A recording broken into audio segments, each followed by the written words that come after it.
কালকে তোমাদের সাথে কিছুই শেয়ার করা হয়নি, কেন কি অনেকটাই রাত হয়েছে। সৌমি যা শেয়ার করেছে।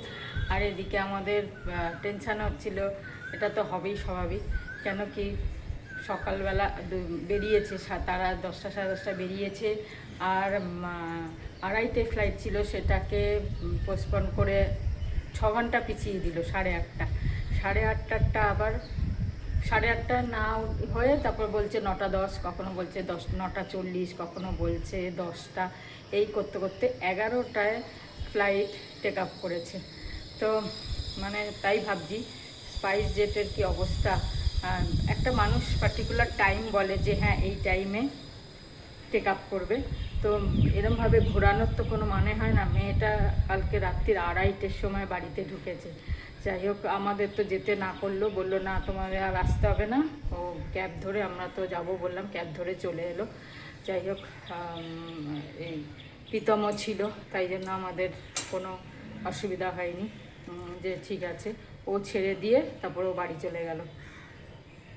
তা মানে ভাবছি তাই যে কীরকম অবস্থা, মানুষ পয়সা দিয়েও মানে সময় মতো আসতে পারবে না, এগোতে পারবে না, এই হচ্ছে ব্যাপার। তো কালকে তো অনেক টেনশানে গেছে, আমরা আর কিছু ভিডিও করিনি, সব কিছু কীরকম একটা হয়েছে। সৌমি যা করেছে তোমাদের সাথে হয়তো শেয়ার করেছে, কিছু জানি না, আমরা তো এখানে বসে বসে টেনশান করছিলাম। যাক, এখন ঘুমোচ্ছে, আমরা উঠেছি। আজকে তো শরীর একটু ইয়েই লাগছে, মানে এনার্জি পাচ্ছি না। তাহলে এখন চাটা খাবো, খেয়ে তারপরে ব্রেকফাস্ট করবো। আজকে ইডলি বানাবো, সুজি। সৌমি এসছে কি ইডলি, ও ব্রেকফাস্ট কী খাবে তাই ভেবে ভাবলাম ইডলি করি আজকে, তারপর কাল থেকে আবার দেখা যাবে। আচ্ছা, আজকে আমাকে বললো বোয়াল নিতে, তা বোয়াল নিলাম। হ্যাঁ, ছবি নিয়ে যান না। না ছবি নিচ্ছে এগুলো পাবদা নিলাম, আর এই 8 মাছটা নেবো। এইটা তো একটাই নিতে হবে নাকি? না না, কাটা হবে। কাটে দিয়ে দাও না, হাফ কিলো দিয়ে দাও। কেন ওটা 550? ঠিক আছে ঠিক আছে ঠিক আছে, ভালো দেখে পিস করো, মোটামুটি সাইজ। মাছটা একটু বেশি হবে। আর মাছটা বেশি হবে, হোক। এই তো হেভি আজকে ব্রেকফাস্ট, ওর খুব ভালো বানায়, খুব টেস্টি লাগে। তাই জন্য এটাই করলাম, ব্রেকফাস্ট রেডি। আমরা খেয়ে নিই, সৌমি এখনো ঘুমাচ্ছে, উঠুক, তারপরে উঠে খেয়েই বললো অফিস করবে, আমাকে একটু দেখে বললো। আজকে বেশ অনেক রকমের মাছ আনলাম। হ্যাঁ, যে বলেছে পাবদা মাছ খাবো, মাছ সর্ষে পোস্ত দিয়ে। বললাম ঠিক আছে, আজকে এটা করবো। আর বোয়াল আর এনেছে, রুই কাতলা তো ওখানে খাই, সবগুলো তো বোয়াল আর এনে রাখলাম, ওই মোটার কাছ থেকে খুব ভালো মাছ দেয় ও, দারুণ।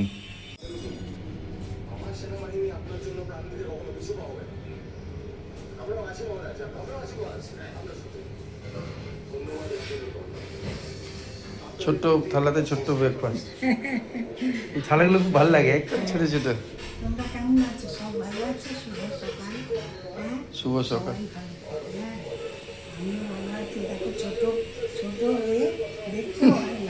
ছোট্ট ছোট্ট থালাগুলো, এগুলো বিশাল থেকে কেনা, কি সুন্দর ঠিক করে।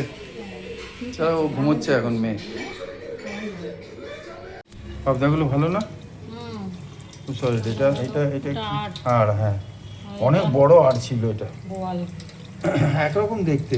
হ্যাঁ, এই জন্য বললাম, আর বা বোয়াল দুটো এর দাম বেশি নিল নাকি? 800 টাকা কিলো। ও বললো বেশি দাম, বড় বলে বেশি দাম। আমি এর বললাম একটা আনো, এটা 400 করে একটা হয় না তো, বড় থেকে কেটে নিয়েছি তো। নয় বোয়াল নয়। আচ্ছা ঠিক আছে, এইটা তো বেশি দাম, 400 না, 400, ওটা 600। এখানে ইডলির প্রিপারেশন মোটামুটি রেডি হয়ে গেছে। এটা হচ্ছে চাটনি হবে, টমেটো, বাদাম আর সব কিছু মিলিয়ে চাটনিটা হবে, আর নারকেলও আছে এতে। আর এটা ইডলিটা ভেজাবো এখন, চাও ভিজিয়ে দিয়েছি, চাটা খেয়ে দে। এটা মিক্সটা রেডি করে তারপরে ফ্রেশ হব, হয়ে এসে তারপর বানাবো।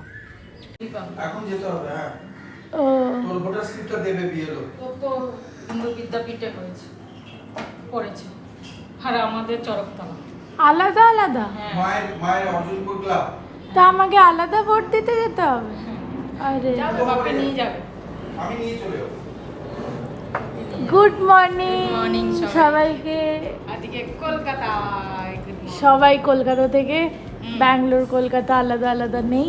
আমি সারপ্রাইজ দিতে চাইলাম যে সৌমি আসবে, একটা সারপ্রাইজ দেবো, সে আর হলো না। যা হিজি বিজি আছে, যা হলো সারাদিন কালকে, হ্যাঁ কি বলবো। সেসব তো গন্ডগোল হয়ে গেছে। বাবা কি অবস্থা গালের, কালকে এগুলো দুটো হয়েছে। হবেই তো, পুরো লাল হয়ে গেছে। তো আবার এখানে আসছি সেই জলে কি আজকে ব্রেকফাস্টে ইডলি, আর ভাপি বলছে যে ও তো ইডলির দেশ থেকে এসছে, ইডলি কেন খাওয়াচ্ছ? আমি বললাম মাও বললো সুজির ইডলি, আমি বললাম সুজির ইডলি তো আমার ভালোই লাগে। কালকে চাউমিন খাবার। হ্যাঁ চাউমিন খাবো, মাকে বলেছিলাম যে চাউমিন খাবো আলু আর বাদাম দিয়ে, ভুলেই গেছিলাম। হ্যাঁ ওই কসমেটিক্সগুলো রেখে দেবো। খুশি ইয়ে পে তামার জিপ ছোলা। আমারটা ভেঙে গেছে। ও এটা আমার সেই চটি, তো এই চটি তো থাকছে প্রত্যেকবারে, সেই এই চটি পড়ছে। ভালো লাগে, কমফোর্টেবল। আমি আমার ধুয়ে ধুয়ে আমি পোস্ট করে রেখে দিই।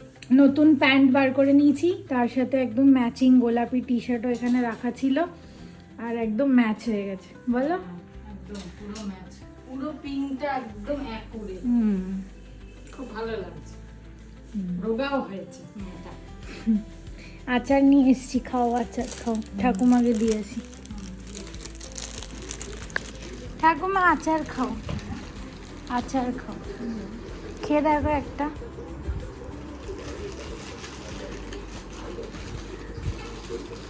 ভালো লাগবে, খাও। শুকনো আচার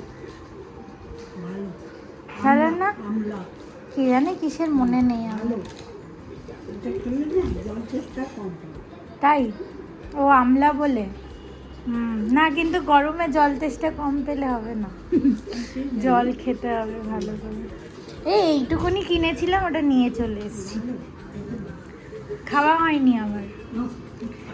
কথাবার্তা চলছে, এই বছরই ওরা ট্রাই করছে, যদি ডেট বেরিয়ে যায় বুকিং হয়ে যায়। ভালো হয়েছে, ভালো ছিল দিয়ে হয়ে যাবে। বাট তবে তোর সাজিয়ে গুছিয়ে এবার আমি দিই। ডাল এটা এই পাশেরটা, এই পাশেরটা, হ্যাঁ এই পাশেরটা লাইট। হ্যাঁ মানে হচ্ছে ডাল, তারপরে ঢেঁড়স আলু পোস্ত, লাউয়ের খোসা ভাজা, আবার ভ্যারাইটি, লাউ আর পাবদা মাছ। ভ্যারাইটি নেই, আর দই, ঘরে কথা দই। হ্যাঁ এটা তো খাবো, তুমি আবার ইউজ টু করিয়ে দেবে এত ভ্যারাইটি দিয়ে। না ভ্যারাইটি বেশি করিনি, মাংসটা তাও বার করলাম না, রাত্রে খাবি। প্রীতমের বাড়ি থেকে ফোন এসেছিল যে ইলিশ মাছ পাঠাচ্ছে, আমি বললাম এখানেও পাবদা মাছ হয়েছে, তোমরা নিয়ে যাও পাবদা মাছ আর তারপর ইলিশ মাছ দিয়ে যাও। তো লেনদেন পরে হবে, আজকেই তো সবে এলাম। সারাদিন বিকেল থেকে ভিডিও নেওয়া হয়নি, বাপি ওখানে ব্যালকনিতে বসে আছে হাওয়া খাওয়ার জন্য, ডাইরেক্ট পুরো হাওয়া পিঠে খাচ্ছে। হ্যাঁ হাওয়া তো ভালো দিচ্ছে। আগে হাওয়াটা দরকার আমাদের, এসি চলছে না। এটা কেন চলছে না? ওটা এসিটা চলছে না, ফ্যান চলছে কিন্তু এসিটা ওটা খট খট খট খট। এটা ডাকতে হবে, কালকে বলেছি। কিরম একটা দুপ করছে। না না, যাই হোক, খাচ্ছিলাম হচ্ছে খাজা, তো ভাবলাম তোমাদেরকেও দেখাই। পুরীর প্রসাদ এত দেওয়ার পরও এত রয়েছে, টন খাজা এনেছে। তুমি খাচ্ছ না দেখলাম। আমি তো মিষ্টি কমিয়ে দিয়েছি, একদম ফ্রিজে কমিয়ে রেখে দিয়েছি। দিয়েছিলাম, এই দুটো ফ্রিজে রেখে দিয়েছি। তো কোনটা কি? আরে এইগুলো বোধহয় ওই ঘিয়ের এটা আসলে মন্দিরের প্রসাদ, না যেটা দিয়েছে। বুঝেছি, যেটা আর এই পুজো দুটো দিয়েছে। দোকান থেকে কেনা। বাবা প্রসাদও এত দিয়েছে? ও তুমি ইয়ে দিয়েছি। প্রসাদের দামও নিয়েছে কিরকম জিজ্ঞেস কর না। হ্যাঁ বলেছে মা। আজকাল 2100 প্রসাদ, এই 2100 প্রসাদ অবস্থা দেখো। এটা টেস্ট নেই, ও এটা নুনতাটা। হ্যাঁ সব মিলিয়ে ঝিলিয়ে দেয়। কেটে ফেলেছি কালকে। কেটে ফেলেছো মানে? এটা খোলাই হয়নি, মানে এটা পুরোটাই রয়েছে ঘিয়ে। এটা ঘিয়ে, আর এটা 2 খুলে কিলো দিয়েছি এনেছে, 2 সবাই। কিলো আর এটা এক্সট্রা কিছু। ঠিক আছে, খাবো 10 বছর ধরে। কি হলো, কি দেখা? এই কুর্তিটা সৌমিকে দেখাচ্ছি। মানি এসছে মানে পায়েলের মাসি। তো আগেও একবার দিয়েছিল গেল বছর, এবছরও বললো আমার 2 মেয়ে, তো আমাকে মেয়েই মানে, তা তুই বড় মেয়ে, তো 2 মেয়ের জন্য, পায়েলের জন্য পিঙ্ক কালারের, আমার জন্য এই কালারের, তো দুজনের দুটো কুর্তি নিয়ে এসছে। আর আমি কেন ফ্রেমে আছি, কেন কি মায়ের তো না, এটা আমারই। This is mine. ওর খুব পছন্দ হয়েছে, বলছে মানি মানে জিজ্ঞাসা করতো মাসিকে যে কোথার থেকে এনেছে, তা আমি বললাম ঠিক আছে জিজ্ঞাসা করে নেবো। কলকাতায় নিশ্চয়ই কেনেনি। আর আমি এইটা থাম্বনেলেও দেবো এই ছবিটা কিন্তু। হ্যাঁ। কিন্তু তোমরা ভাববে যে আমি এটা দিয়েছি, তুই পরে থাম্বনেলে দেখা। দেখে বেকার ভাববে হবে। এটা আমি মাকে দিয়েছি, কিন্তু তেমনটা না, মা তো বলেই দিল। যাই হোক, আমার খুব পছন্দ হয়েছে, আমি এটা পরবো। থ্যাংক ইউ মানি, খুব ভালো লেগেছে, সৌমিরও খুব পছন্দ হয়েছে। ভিডিও মানি বলছো না, তোমাকে মা বেটি বলছো, তুমি না, কিরকম পায়েল করে? মানি বলে। তাহলে মানি মানে মাসি, মাসি মা আর কি এরকম করে মানি বলে। খিচুড়ি হয়ে গেল, যাই হোক ঠিক আছে। আমিও মানি বলি। ঠিক আছে। মানে মা মানি আর কি, মা মানি। মাসি মা। কি সুন্দর লাগছে ক্যামেরায় দেখে। ভালো আছে। হ্যাঁ, যেটা বলছিলাম। এখানে রোলের তৈরি হচ্ছে। অলসো তোমরা সারাদিন অনেক কিছু কমেন্ট করেছো ব্লগে, তো জাস্ট 1 মিনিট নেব ঝটপট তোমাদের কিছু জিনিস বলার জন্য। কালকে অ্যাকচুয়ালি আমরা স্পাইস জেট ফ্লাইট নিয়েছিলাম, আমি ফার্স্ট টাইম হয়তো বোর্ড করলাম, আগে কোনো দিন স্পাইস জেটে যাইনি, বা গেলেও অনেক বছর আগে হয়তো ফার্স্ট ফ্লাইট বা এরম কিছু ছিল।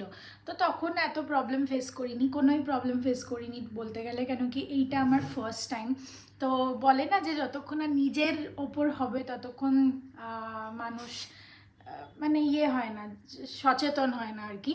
তো সেটাই হয়েছে, দিদিদের সাথে হয়েছে 1-1.5 বছর আগে, বাট অনেক দিন হয়ে গেছে, তো ভাবলাম অবভিয়াসলি 1-1.5 বছর আগে হয়েছে, এখনও ওরমভাবে থরি চালাবে। তো সেটাই হলো, ওরমভাবেই স্পাইস রেট কাটলাম। সাডেনলি একটা লো ফেয়ার প্রাইসড, বাকি সব 12-13 হাজার টাকা, এটা একটু লো ফেয়ার ছিল, তো লো ফেয়ারে বুক করে নিলাম। আমাকে প্রীতম বললো যে স্পাইস রেট নিও না, কিন্তু আমি বললাম না না না, আমি আর অ্যাফোর্ড করতে পারবো না, দুটো যাওয়া আসা, কেন কি অনেক খরচা হয়, টু বি ভেরি অনেস্ট ব্যাঙ্গালোরে, প্লাস ইএমআই তো আমার চলছেই, তো আমাকে একটু মাইন্ডফুলি করতে হয়। তো আমি যাওয়ার টিকিটটাও কাটিনি এখনও, বাট এটা জানি যে স্পাইস জেট কাটবো না, ওটা একটা ভালো জিনিস যে কোনটা কাটবো না সেটা আমি জানি, নাহলে আমি আসার সময় ভেবেছিলাম কেটে স্পাইস জেটই নেব, ওটাই কম দেখাচ্ছিল আবার, বাট কাটিনি আর কি। যাই হোক, হোয়াটএভার, তো তাই জন্য খুব প্রবলেম ফেস করতে হয় আর কি। আর আমি কলকাতায় এলাম, কলকাতায় এসছি ফর ভোটিং পারপাস, এবার ভোট ম্যান্ডেটরি করে দিয়েছে। অনেকজন এয়ারপোর্টেও বলছিল যারা ভোট দিচ্ছে না তাদেরকে একটা রিটেন অ্যাপ্লিকেশন সাবমিট করতে হচ্ছে যে তুমি কেন ভোট দিচ্ছ না, এসআইআরের জন্য আর কি। তো এইসবের জন্যই এলাম। আজকের দিনটা একটুখানি ওরকমই কাটলো, মানে কাজ করলাম, একটু অ্যাডজাস্ট হলাম, এখানকার গরমে একটুখানি অ্যাডজাস্ট হলাম। এমন কিছু ঠান্ডা ব্যাঙ্গালোরেও না এখন, বাট ওই আর কি একটু হিউমিডিটির অভ্যাস চলে গেছে, কেন কি কলকাতায়ও গত 2-3 বছর ধরে খালি ডিসেম্বরেই আসি, মে জুন জুলাই এই সময় তো আসার অভ্যাসই নেই। যাই হোক, তো খাওয়া দাওয়া করলাম, একটু গল্প স্বল্প করলাম, আর তারপর অনেকক্ষণ ফোন ঘাঁটছিলাম। আমার তো স্প্লিট সিলাই দেখার অভ্যাস আছে, তো স্প্লিট সিলাই দেখছিলাম। তোমাদেরকে গুড নাইট করা হয়নি, মাকে বললাম 2টা হাম খেয়ে ঘুমোতে যাও, তো ওর চক্করে ভিডিও বানাতে ভুলে গেছি। তো চলো আজকে আমি করে দিচ্ছি গুড নাইট, শুভরাত্রি, জয় গুরু, ওম সাইরাম, জয় হিন্দ। সবাই ভালো থাকো, সুস্থ থাকো, দেখা হচ্ছে নেক্সট ব্লগে, সবাই ভালো থাকো। শুতেই যাচ্ছিলাম তো মনে পড়লো মা বলেছিল এই চাদরটা পেতে নিতে। আমি 2টো রিজনের জন্য এই ভিডিওটা বানাচ্ছি, কেন কি ব্যাঙ্গালোরে যেই চাদরটা পাতা থাকে ওটার ওপরই শুই, যা খুশি করি, আর ওটা পুরো অনেস্টলি নোংরা হয়ে যায়। তো তাই জন্য আমি মেক শিওর করলাম যে আমি মনে করে একটা এক্সট্রা যেটা রাতে চাদর পাতা পেতে তারপর শুই। আর সেকেন্ড জিনিস হচ্ছে, তোমরা যদি আমার প্যান্টটা দেখো, এটা ফুল প্যান্ট পরেছিলাম এতক্ষণ, ওটা চেঞ্জ করে আবার এটা পরলাম, এইটা আর এইটা অনেকটা ক্লোজ ম্যাচ করছে। তো ওটা একটু পার্পলিশ, বাট এটা একটু ব্লু পিঙ্ক, ওটা পার্পল ব্লু পিঙ্ক কম্বিনেশন। তো আমি ভাবলাম তোমাদের সাথেও ভিডিওটা শেয়ার করি। আমার অনেস্টলি খুব বেশি ফ্রাস্ট্রেশন হচ্ছে এই পিম্পলগুলো নিয়ে। আমার ছোটোবেলায় হতো কি না মনে নেই, কিন্তু এইভাবে পিম্পল হয়তো হয়ইনি কোনো দিন। কীভাবে একটা অলরেডি হয়েছিল, ওর ওপর বড় হয়েছে, এইটার একটা আমি বুঝতে পারছি না কেন হচ্ছে এত পিম্পলস। পুরো ফেস ক্লিয়ার ছিল, আর সাডেনলি কী হলো, কী ইস্যু হচ্ছে, কী কম বেশি হচ্ছে। ভাবছি একবার কিছুক্ষণ ওয়েট করে যাই, বাট ভাবছি একবার ডক্টরও দেখিয়ে দিই যদি সেরকম কোনো সিরিয়াস ইস্যু থাকে। আর সবথেকে বড় কথা হচ্ছে আমি জলও খাচ্ছি অনেকটা। এটা 700 ml এর বটল, বাট সকাল থেকে 4 থেকে 5 বার অলরেডি ভরা হয়ে গেছে। তো তোমরা যদি জেনে থাকো, তোমাদেরও অনেকে মেয়েদের এরকম প্রবলেম হচ্ছে, বা হয়তো ছেলেদেরও হতে পারে, তো কীভাবে কিওর করলে বা কিছু প্লিজ আমাকে জানিও। আর জানি না এটা হয়তো থাকবে না, মেবি একটু হেকটিক জার্নি হয়েছে কিছুদিন, স্ট্রেস টেনশন এইসব চলছে হয়তো ফর সাম রিজন, তাই জন্য হচ্ছে, বাট জানি না।